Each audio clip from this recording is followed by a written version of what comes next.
The Iron Age. Please follow the champs board as we complete this activity. Directions for talking to the text.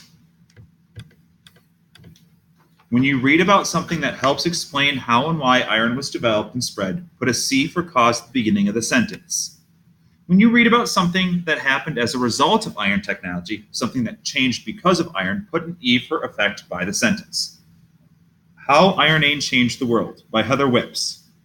1,000 years before the age of empires in Roman Greece, the Iron Age was ushered into the world with the clank and clatter of the blacksmith's anvil. Transitioning from the Bronze Age occurred at different times in different spots on the globe. But when and where it did, the distinctive dark metal brought with it significant changes to daily life in ancient society, from the way people grew crops to the way they fought wars. Iron has remained an essential element for more than 3,000 years, through the Industrial Revolution, helping Britain become the foremost industrial power, and into today in its more sophisticated form, steel. An accidental metal. People in parts of Western Africa and Southwestern Asia were the first to realize the dark silvery rocks poking out of the earth could be worked into tools and weapons sometime around 1500 BC. Evidence shows the metal was probably discovered there by accident when someone dropped ore into the fire and it cooled into wrought iron, historians think. The Eureka moment didn't reach Europe for another 500 years, traveling slowly north and west through Greece, Italy, and Central Europe, and finally to the British Isles with the spread of the famous Celtic tribes. The Celts diffused iron technology over much of the continent through warfare, where their victory was assured due to the strength of iron weapons. Perhaps not the most peaceful of cultural exchanges, but where the technology did travel, it caught on fast. Iron made life a lot easier in those days, when just living to the age of 45 was a feat.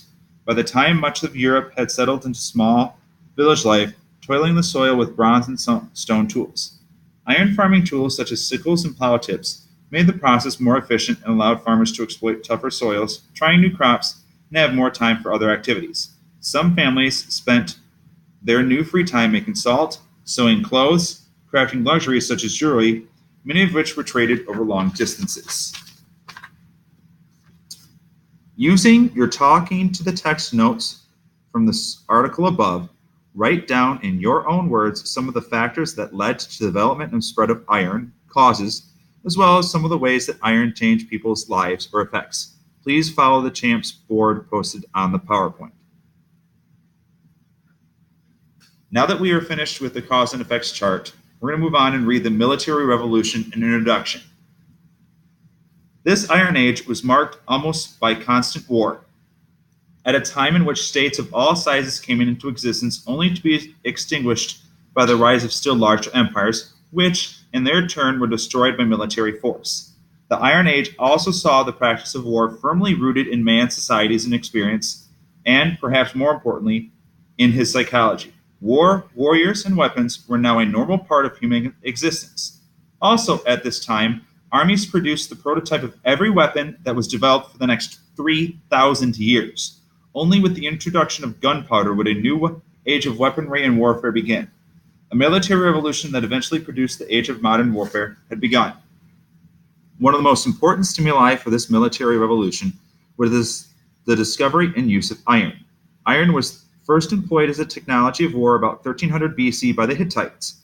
Within 100 years, the secrets of iron making and cold forging had spread at least to Palestine and Egypt, and perhaps to Mesopotamia as well. Iron weapons were heated and hammered into shape rather than cast, making them stronger, less brittle, and more reliable than bronze weapons. The importance of iron in the development of ancient warfare lay not in its strength or ability to hold a sharp edge. Iron's importance rested in the fact that, unlike bronze, which required the use of relatively rare tin to manufacture, iron was commonly and widely available almost everywhere. It was also somewhat easier to extract from its carrier ore, and the plentiful supply of this new strategic metal made it possible for states to produce enormous quantities of reliable weapons cheaply. This fact made the weapon explosions possible. No longer was it only the major powers that could afford enough weapons to equip a large military force. Now almost any state could do it, the result of the dramatic increase in the frequency of war. Please follow the champs board posted. Finish the sentences below in your own words using ideas from the reading on the Iron Age.